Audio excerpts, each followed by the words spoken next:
आमदारांचा विजय असो, स्थानिक मंत्र्यांचा विजय असो।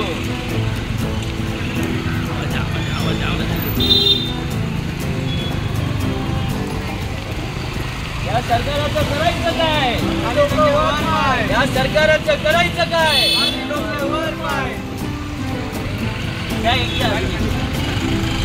बस बस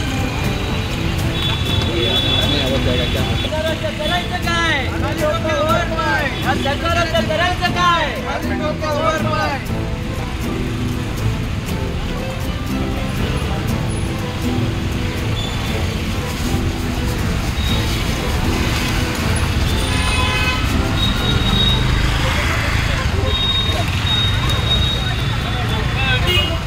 नमस्कार, तुम्ही पाहता शहरवासींचा पुकार। आज इकडे हा लतीफ पार्क मध्ये जे जेवढे खड्डे आहे ते खड्डे बुजवण्याचा काम जे मीरा भाईंदर महानगरपालिकाचं आहे। स्थानिक आमदार त्यांचा लक्ष नाही, त्यांचा आहे आणि त्याच्यासाठी जे विरोधी पक्ष आहे उद्धव गुटकर ते लोक इकडे उभा आहे आणि जे युवा लोक आहे ते लोक इकडे आलेले आहे, फूलमाला टाकून नारळ फोडून। हे जे खड्डे बुजवण्याचं काम आहे हे खरंच तुमचंच काम आहे का? हे आता सध्याचं हे सरकारचं काम आहे आणि प्रशासनाचे इकडचे महानगरपालिकेचं काम आहे, इकडचे स्थानिक आमदार आणि मंत्री आणि खासदारांचं काम आहे। पण ते सगळे झोपले आहे, ते झोपले आहे। त्यामुळे आम्ही प्रभागाचे जे रहिवासी आहे त्यांच्यासाठी ही मदत करत आहोत। कारण सगळे प्रशासन झोपले, आयुक्त झोपले, इकडचे स्थानिक आमदार खासदार सगळे झोपले। तर त्यासाठी आम्ही जे प्रभागाचे जे सर्वसामान्य माणसं आहे ते आम्ही सगळे एकत्र आलो आणि आमचे शिवसेना उद्धव बाळासाहेब ठाकरे या गटाचे आम्ही युवा सैनिक इथे एक प्रभाग, आमचा प्रभाग, आमची जबाबदारी या हेतूने आम्ही हे काम करत आहोत आणि खड्डे उजवत आहोत। कारण गेल्या काही दिवसापूर्वी पण 3-4 ऍक्सिडेंट झाले या खड्ड्यांमुळे। एकाला आम्ही स्वतः हॉस्पिटलला ऍडमिट करून आलो।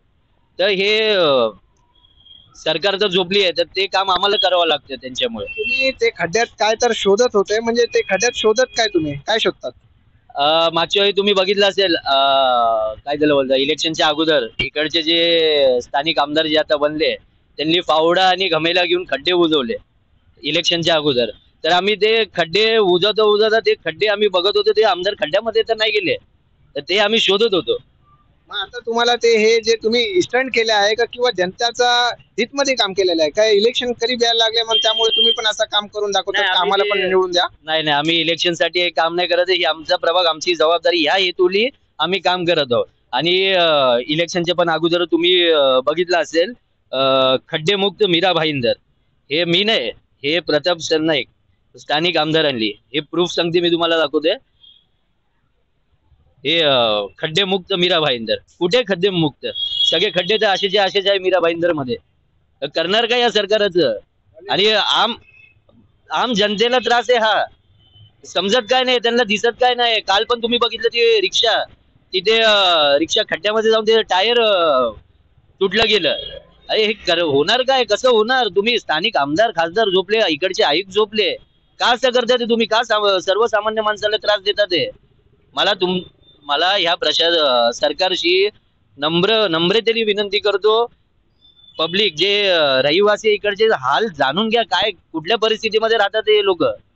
मी जास्त काय नाही बोलणार, आमच्याकडून जेवढं होतं तेवढं आम्ही खड्डे उजवत जाणार। आणि सरकार जी आणि इकडच्या खासदार आमदार, जे स्थानिक आमदार खासदार आणि जे आयुक्त आहे, ही त्यांची जिम्मेदारी असणार। जर कोणाला काही झालं, कोण काय पडून मेलं बिलं तर। धन्यवाद आमच्याशी बोलण्यासाठी। मी सामान्य नागरिक आहे, आम्हाला सकाळ दुपार जे शाळेची वेळ आहे, 2 मुलं आहेत मला, सकाळी 7 वाजताची एकाची शाळा, एकाची 12 वाजताची शाळा आहे। कधी जर शाळेत निघताना उशीर झाला तर शाळेचं गेट टायमानुसार बंद होत होतं। आमच्या मुलांचे खाडे होत्या खड्ड्यांमुळे, या रस्त्याच्या खड्ड्यांमुळे। आता आमच्या मुलाच्या शिक्षणावर सुद्धा परिणाम व्हायला लागला खड्ड्यांमुळे। कसं करायचं सामान्य माणसानी, कसं राहायचं इकडे? एवढीच माझी विनंती आहे की खड्डे बुजवले गेले पाहिजेत। तुम्ही टॅक्स पेअर आहे का नाही मीरा भाईंदर? 100% आम्ही सकाळी उठल्यापासून तर रात्री झोपेपर्यंत टॅक्स भरतो। गुड नाईट पासून तर माचीसच्या चिलीपर्यंत आम्ही टॅक्स भरतो। प्रत्येक गोष्टीवर आम्ही टॅक्स भरतो। आम्ही टॅक्स पेअर आहोत, आमचा अधिकार आहे का ह्या रस्त्यावरचे खड्डे बुजलेच पाहिजे। मग हे रस्त्याचे जे खड्डे आहेत ते बुजले नाही तर तुम्ही करणार काय? काय करणार? हाल होते आमचे, आम्ही टॅक्स पेअर असून आमचे हाल हे असे सहन करावं लागतं। आम्ही आमदार खासदार निवडून दिले, आम्ही वोट केला या लोकांना, आम्हाला कधी नाही मिळणार या गोष्टीपासून, कधी सुविधा होईल चांगल्या रस्त्यांची? आणि म्हणतात खड्डे मुक्त मीरा भाईंदर. कुठे खड्डे मुक्त? सगळ्या ठिकाणी खड्डेच खड्डे. धन्यवाद बोलण्यासाठी.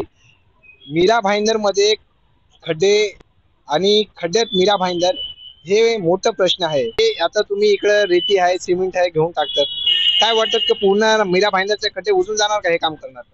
नाही, आता शिवण जसा बोलला, आम्ही इथे प्रभागासाठी काम करतोय. आम्ही युवा सेनेचे पदाधिकारी असलो तरी पण आम्हाला स्थानिकांचे कंप्लेंट येत होते खूप साऱ्या, की इकडे आम्हाला त्रास होतोय, ट्रॅफिक जाम होतंय. काल जसं आपण सगळ्यांनी बघितलं न्यूजमध्ये की एक महिला रिक्षा चालक तिचा टायर निघून आला बाहेर. मी तर बोलतो की असल्या सरकारवरती आमदार खासदारांवरती आणि जे सिव्हिल कॉन्ट्रॅक्ट इकडचे जे कॉन्ट्रॅक्टर आहेत रोडचे, त्यांच्यावरती सदोष मनुष्य वधाचा गुन्हा दाखल झाला पाहिजे. जर त्यांनी लवकरात लवकर खड्ड्यामुक्त नाही केला तर आयुक्तांवरती पण त्यांच्यावरती पण सदोष मनुष्यवधाचा गुन्हा दाखल झाला पाहिजे. आणि लवकरात लवकर ही जी समस्या आहे स्थानिक नागरिकांची ती सोडवण्याचा प्रयत्न केला पाहिजे. जसं स्थानिक आमदार इकडचे प्रताप सरनाईक आहेत, जे परिवहन मंत्री सुद्धा आहेत आपल्या इकडचे, जे परिवहन मंत्री लास्ट इलेक्शनच्या आधी जे बोलत होते की खड्डेमुक्त मीरा भाईंदर करणार, ते अजूनपर्यंत खड्डेमुक्त मीरा भाईंदर झालेलं नाहीये. त्यांनी इथे येऊन बघावं. फक्त ठाण्यामध्ये लक्ष नाही दिलं पाहिजे. ठाण्यामध्ये लक्ष देऊन तुम्ही मीरा भाईंदरकडे दुर्लक्ष करतायत.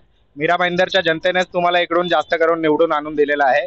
ठाण्यापेक्षा जास्त मीरा भाईंदरमधनं तुम्हाला जास्त मतं पडलेले आहेत. तर तुम्ही इथे लक्ष द्या आणि स्थानिकांच्या समस्या जाणून घ्या आणि लवकरात लवकर इकडचे खड्डे मुक्त करा.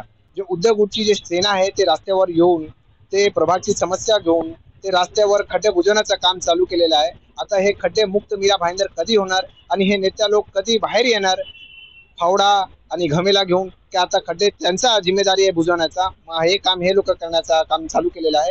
इलेक्शन करीब आहे त्यामुळं काय हे पण रस्त्यावर आलेले आहे. एक प्रश्न आहे. जय महाराष्ट्र सर्वांना.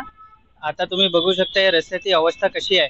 आणि इकडून कोणी बाईकवाला असतील, कोणी स्कूटीवाला असतील, या गाडीवाला, एवढा ट्रॅफिक जाम होतो. कोणी स्लिप झालं या काहीतरी झालं, त्याचा जीवाचा धोका झाला तर कोणी जबाबदार असेल याच्यामध्ये. आणि रस्त्याचं काम एवढं वाईट चाललेलं आहे. हे बघा तुम्ही माझ्या पाठीशी बघू शकता तेवढा ट्रॅफिक पण होतोय. आणि रस्ता पुरवण्याचं काम आता कोण करणार तेच. आणि मी इकडचा स्थानिक रहिवासी आहे. आम्हाला पदाधिकारी तर आहेच आम्ही युवा सेनाचे, बट आम्ही इकडचे स्थानिक रहिवासी आहेत. किती त्रास होतात आम्हाला इकडे राहायला आणि गाडी चालवायला आणि स्कूटी चालवायला आम्हाला खूप त्रास होतो. तर हीच मी सरकारना विनंती करतो, ताबडतोब काहीतरी ऍक्शन घ्या याच्यावर. जय हिंद, जय महाराष्ट्र. मला एवढाच प्रश्न आहे आयुक्तांकडे, आपले राधा विनोद साहेबांकडे. जे मीरा भाईंदरला आपल्याला सगळ्यात स्वच्छ पूर्ण देशात, ते पण पूर्ण देशात, महाराष्ट्र पण नव्हे देशात, पूर्ण स्वच्छतेचा जो अवॉर्ड भेटलाय, तर ही कोणती स्वच्छता आहे आपल्या मीरा भाईंदरमध्ये? जिकडे जिकडे खड्डे आहेत. आता एक 2-4 दिवसापूर्वी बोलायची गोष्ट आहे, घोडबंदर रोडवरती एका खड्ड्यामुळे एकाचा जीव गेलाय. तर त्याला कारण कोण आहे? आपले आमदार फक्त इकडे तर स्टंटबाजी करतात. ते लोक कधी घमेला घेऊन येतात, तर कोण बाईक चालवतंय, तर कोणाला खड्डाच नाही दिसत आहे. मला हाच प्रश्न आहे की याला सगळ्यात स्वच्छताचा अवॉर्ड भेटला कसा आपल्याला? जर तुम्ही खड्ड्यांविषयी काय करायचं नाही, तुम्हाला कोणालाही काही जबाबदारी घ्यायची नाही, तर यांना हे काम करणार कोण? तर यासाठी आम्ही युवा सेनांनी हे केलंय, आमचा प्रभाग आमची जिम्मेदारी. जर याने अजून नाही केलं तर मला वाटतं आम्हाला सगळ्यांना चंदा काढून इकडे सगळ्यांना रोड बनवून द्यावा लागणार.